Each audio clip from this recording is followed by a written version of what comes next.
Qu'appelez-vous agriculture écologiquement intensive? Alors, d'abord, il faut partir du principe que tout système de production est d'abord un écosystème qui fonctionne, un écosystème qui a des déformations qui tiennent à la façon dont on exploite, on utilise cet écosystème pour les usages divers et variés des sociétés. Mais ça reste un écosystème. Alors, cet écosystème, on peut l'utiliser non pas comme écosystème, mais comme ressource, comme substrat. C'est-à-dire le sol est un substrat à la production agricole, mais pas un élément de la biosphère. Donc l'ingénierie qu'on va utiliser va être une ingénierie de traitement mécanique du sol, alors que quand on considère le sol comme un élément de la biosphère, on est obligé de considérer qu'il y a toute une fonctionnalité, enfin plusieurs fonctionnalités, de nombreuses fonctionnalités, et que la formation de la fertilité est un mécanisme naturel. Et si on veut l'exploiter, si on veut l'utiliser, c'est pas du tout la même chose que d'avoir une conception table rase de l'écosystème. Donc, prendre en compte l'écosystème, c'est prendre en compte l'écologie comme science de base pour comprendre, interpréter, et l'ingénierie écologique comme mode d'action. Alors pourquoi le mot intensif? Pourquoi écologie intensive? Eh bien c'est simplement parce que dès lors que l'on considère qu'on travaille sur un écosystème, on fait de l'écologie fonctionnelle et on peut parler en termes de fonctionnalité. Une fonctionnalité, c'est par exemple la photosynthèse, c'est l'humification, c'est la minéralisation dans un sol, c'est la fixation symbiotique de l'azote par les légumineuses, c'est l'allélopathie qui fait que certaines plantes, entre guillemets, ne supportent pas d'autres plantes dans leur voisinage. C'est donc un très grand nombre de fonctionnalités. Alors, intensifier ces fonctionnalités, c'est d'abord les amplifier. Par exemple, amplifier ce qu'on peut qualifier d'un binôme trophique, c'est-à-dire un insecte qui est le prédateur d'un insecte qui est une proie.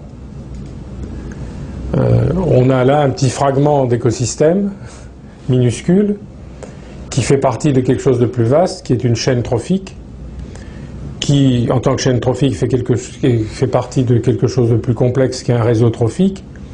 Et le réseau trophique est lui-même une partie, un compartiment de l'écosystème. L'écologie intensive consiste à penser simultanément toutes les fonctionnalités et ce que l'on peut faire pour amplifier et intégrer ces fonctionnalités. Donc c'est de l'agriculture intégrée, et c'est de l'agriculture fondée sur l'écologie. Donc c'est utiliser intensivement les mécanismes écologiques, donc c'est de l'écologie intensive. Voilà la base du raisonnement. Vous proposez donc une remise en cause de notre manière de produire, mais finalement en lien avec ma question précédente, est-ce que vous remettez aussi en cause le système agroalimentaire en aval et nos modes de consommation? Alors, une agriculture fondée sur l'écologie ne peut pas être incohérente avec le reste des filières, avec le reste du circuit économique, c'est-à-dire les coopératives, enfin ceux qui achètent, ceux qui transforment, les entreprises, ceux qui vendent et ceux qui consomment. L'agriculture conventionnelle, dans la mesure où, pour une bonne part, elle est polluante, le consommateur a son avis là-dessus, il réagit et il essaye de consommer bio. Le consommateur réagit, il essaye de consommer bio, ou à tout le moins, il essaye de consommer des produits dont il est à peu près certain qu'ils ont une certaine innocuité. Mais il y a des cohérences qu'on connaît mal et qu'il faut exploiter, c'est un travail actuel, tout le long du circuit. Par exemple, dans la biscuiterie, on va faire des réglages de machines pour chaque recette, des réglages très fins qui vont dépendre beaucoup de la qualité de la farine. En agriculture écologiquement intensive, on ne va pas avoir une seule farine. Par exemple, on va cultiver du blé, mais on va peut-être mettre 4 à 5 variétés de blé différentes, de façon à bénéficier d'un effet de synergie ou d'un effet d'assurance pour limiter la progression des rouilles. Bien, mais les caractères biologiques de ces blés sont différents. Pour un meunier qui va faire du pain ou pour un biscuitier, ça pose des problèmes de réglage de machine. Donc l'agriculture écologiquement intensive va dans le sens de la diversité et de la diversification, alors que plus on est dans des situations industrielles, plus on cherche à standardiser les produits. Donc historiquement, l'agriculture normalisée, normée, conventionnelle, va aller très bien avec des process de transformation industrielle normés, standardisés. Ça allait très bien avec de la consommation standardisée sur des linéaires de supermarchés. Et ça allait très bien avec une population qui acceptait comme modernité des produits alimentaires standardisés. Donc tout ça oblige à réenvisager les cohérences de filières. Et c'est un travail tout à fait considérable à faire. Alors c'est très facile sur les petites filières et très difficile sur les grandes filières. On a toujours... L'agriculture écologiquement intensive n'interdit pas, comme l'agriculture biologique, l'usage de pesticides, l'usage d'engrais, c'est pas un crime. Donc on peut toujours, entre guillemets, revenir en arrière du point de vue technologique, mais garantir une récolte par des méthodes conventionnelles. Mais la progression vers des situations très intensives au plan écologique est quelque chose de difficile, de risqué et où on n'a pas d'assurance, sinon sa propre compréhension, sa propre connaissance, sa propre intelligence. Pour moi, l'écologie intensive, ça va plus loin que le simple repérage de fonctionnalités, l'amplification et l'intégration de ces fonctionnalités. Quand on repère un mécanisme fonctionnel dans la nature, bon d'abord c'est, comment dire, on découpe soi-même l'écosystème par la pensée et on dit ça c'est une fonctionnalité. Bon, c'est une approche qui permet de comprendre, de faire des petits compartiments et puis ensuite de lier ces compartiments les uns avec les autres. C'est comme ça que fonctionne notre pauvre esprit. Mais les plantes, prenons un exemple, toutes les plantes, on le sait maintenant à peu près, ont des mécanismes de défense contre les ravageurs. Ces mécanismes de défense, on commence à les comprendre. Les plantes émettent des signaux qui leur permettent de communiquer entre elles.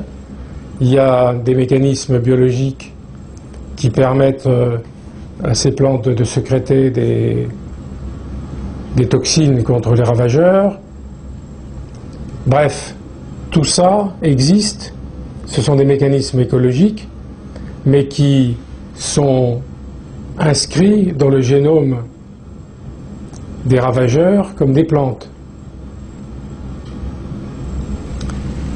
Autrement dit, si on arrive à décrypter à travers le génome ces mécanismes biologiques, on fait rejoindre l'écologie et la génomique. Et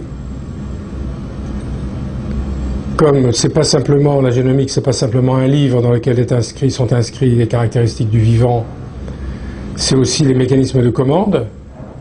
que sont les gènes, on peut très bien envisager de faire un pont entre l'amélioration d'un écosystème, son amplification écologique, et la transformation des semences.